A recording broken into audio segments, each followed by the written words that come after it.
All right, I'm posting kind of late now. Usually I get my posts in earlier, but today it's a bit late. I was thinking of I was thinking about. When I wasn't busy just recently, I was thinking about. I'm gonna freestyle this video and just go with whatever comes to me or whatever kind of I'm thinking about. First off, I want to talk about how important somebody's personal or their actual business is. So, personal business or actual business. Um, what I don't understand, now, I'm a fair guy. Okay, so when I think back to my past, I was really annoyed at times. Why are people getting into my business? Why are people I don't know talking about me? Why is everybody trying to put an opinion on me? Later on, I'm like, you're not even like related to me. Why the fuck are you talking shit about what I do or what I don't do? You're not even related to me. I mean, what gives you right over like actual family or even family that I'm closer to than you? Why are you saying anything? And forget you. Your circle of people are a bunch of idiots and are treating you like a bigger idiot. Like, what is up with that? I didn't like that. I was really annoyed, but it made sense in a way. To me, it made sense because being born into a shadow, like living like a shadow the moment you're born, and genuinely being that without, somebody teaching you or this happening to you, that happening to you, just genuinely born, living, growing as a shadow. The thing is, you don't really grow though. Being in the shadows, you don't grow. Like I told you, I go do one thing for 3 to 6 months or one kind of lifestyle, and then it would just switch in the next 3 to 6 months. And I would do something different all the time, but I would kind of get past that beginner level kind of thing, or get to the end of the beginner level or the intro level or the level one or whatever you want to call it. At the same time, they give me a lot of different perspectives, a lot of different modes and mentalities to think about, a lot of different activities and whatnot, which was good. At the same time, I did benefit from it. But this is my point. At this point, why? For example, I don't know, if you work some kind of security or something, but you're in plain clothes, and then you're upset that I identified you, whereas you're walking around me trying to flirt and blah blah blah, and it's so fake, and I'm not even thinking about you, but it'll come up in my mind like, oh shit, this person works security for a living. You know what I mean? And it comes up and I'm like, what the hell is that? Why do you want a hand in my life? Sometimes people, they smell money or they smell opportunity and they want to put their hand in there. Well, we're going to put our hand into your life. You're doing something different that nobody's doing. You're kind of, you got something unique going on, and you got something that most important. Here's the thing. You got something we can use. You got something that we can use. Also known as we want to use you. In order for you to continue living. Okay, I forgot I live in a fucking communist country. I thought this was democracy in Canada and America. I can't live my life. I gotta I can't let me think of an example. I can't buy a certain body wash or something. Is that how deep you want to be in my life? Because I'll tell you, I have no women in my life that are like gonna tell me you know what I mean? I have no I'm not directly like all the time talking to any women. I don't even talk to that many men. I'm kind of a loner kind of, or a lono. I call it lono, not loner, I call it lono. Call it lono.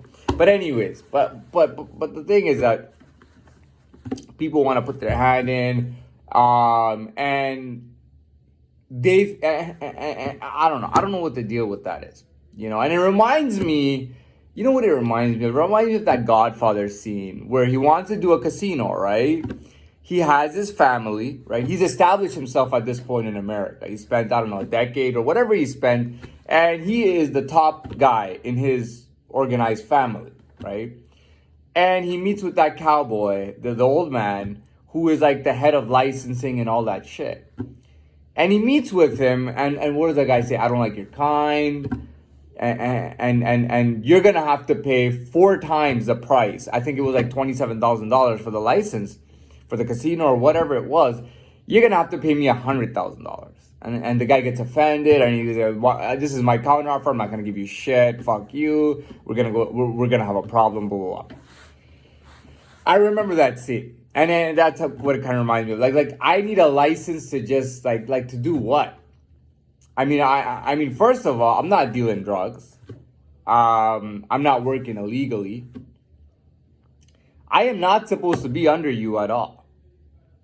How do you have the right to put your hand into my business and start saying I want you to work for me, or I'm gonna pressure you into working for me? I don't understand that. Now, to go back to that scene, do I actually have a problem with the cowboy? No, I don't have a problem with the cowboy. I didn't have an issue with the cowboy. The thing with the cowboy is that he's the actual guy in charge. What I want to know is if you're in charge, either you don't have control over the people under you, or you're giving them a pass to do what they want. Which one is it really?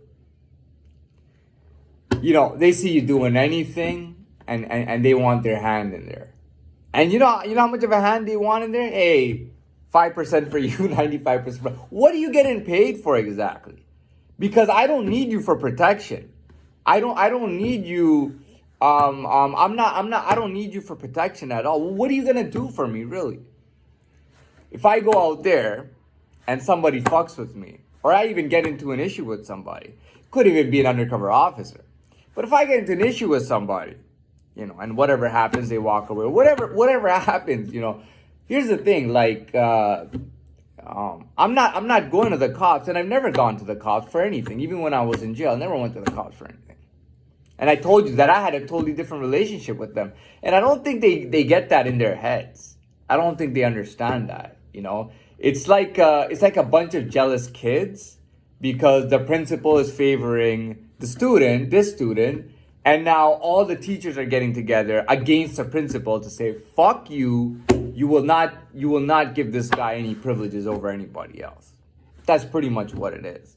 I'm getting pressure from these guys. And I'll tell you, like, I had an incapability to socialize when I was there because I was always on level 1. I would just meet people on a hello, hi basis, kind of, on an intro basis, and that's it. And that was like that my whole life. Now, people thought that maybe I just had some kind of mental defect where I wasn't able to socialize properly or whatever, right? Whatever the case is. But, I mean, I have no business with these guys. I don't know why they put their hands in my money when I robbed that bank and took some of the cash out. I don't know why they took cash out of my take. I don't know why they did that. Even though the cash was going to evidence anyways, they pocketed cash. The actual uniformed officers pocketed the cash. I think they took like half the cash and left half of it. But the thing is, I'm not using or getting anything out of the police community whatsoever. I want nothing to do with them whatsoever. I don't want to associate with them either. Now they might say, this is not how it works in Ontario, in Southern Ontario, and Canada. You have to be police affiliated. You cannot operate anything, or you cannot be successful in any business without getting approval from the police force. Okay, dude, how about this? Well, what about the guys coming in from Chicago and New York? What about them? What about the guys coming in from Miami? I know you don't talk to them like that. Somebody told me that. They said, the way the cops talk to you, they don't talk like that to us. And the funny thing is, we can't talk to you like that. So why the fuck are they talking to you like that? You know what I mean? It doesn't make any sense. Dude, I am so much above your fucking shitty little community. Your shitty little police community, I am so much above that. And I am so much better than that. All right? I don't fucking need you for anything. I don't need you to do shit. And even if I needed you to do shit, you'd find a way to fuck me over down the road. I don't want anything to do with you pieces of shit. You guys are fucking pigs, man. I'm not associating with pigs. I'll tell you that right now. I want nothing to do with you motherfuckers. I don't care if your community goes to church on every Sunday. I'm not fucking with you. I'll tell you that right now. Now, and let me explain something. Any connection that I make at all, or any relationships I have with any people, is not done on the basis that, hey, dude, be nice. Come on, fuck with me. Let's be nice already. Fuck with me. So you know, you can be one of my connections. That's not how it goes down at all. Go fuck yourself. You know what I mean? I'm already working on capabilities and things like that. Like, dude, like you give me anything and I'll just drive through it. You know, you can give me any kind of coding, any kind of computer program, anything. You know what I mean? First of all, and second of all, I'm not even gonna do that. It's not even my forte or not even my passion or anything I like. But that's the point. That's kind of what I'm getting at. I don't need to fuck with the police force. I don't even want, dude, I don't even want to date a fucking female cop. I'll tell you that right now. I'll be honest. I will never date a female cop. I will not date a female officer. No. Won't date her. Never. Moving forward. So the whole thing I have going on here is okay, they might say this guy has a Canadian label on him. They might say he has a Canadian label on him, a religious label on him, a community label on him, a different family label on him, a government label on him, a label from all those connections. I don't owe anybody shit. When I make a connection or I make anything, right? Usually I'm the guy that, and I'm not talking about money, but usually I'm the guy that finds them. There was a time when I was younger, I told you, when I was level 1, everybody was just finding me. And I had no choice, and they would decide among themselves, hey, no, you can't, I can, you can, whatever they do, right? But at this level, I'm the one that found the connections. I found them, I initiated, I sent it in, I got it done, okay? And I didn't use any of you motherfuckers. In fact, you kept me fucking fucked up in this bitch. Like not able to do shit at all. And I still found a way to make connections fucking internationally and locally. I don't owe any fucking community, any organization. I don't owe them shit. I don't owe anybody shit. Not the government, not the police force, not any part of the medical world. And I've made dues and I've taken actions when it comes to a lot of different organizations and communities. You name them, Freemason, anything, you name them. I've taken action in some form, in some way, in some extension, or in some hand with almost like every little thing you can imagine. You know, any major organization or anything that would be in my way or anything that I would have anything to do with. Okay, I don't owe nobody shit. I'm making my own way here, right? Let me, and let's clarify that. All right, that's good enough. I'm gonna post this and maybe I'll come back later with another video.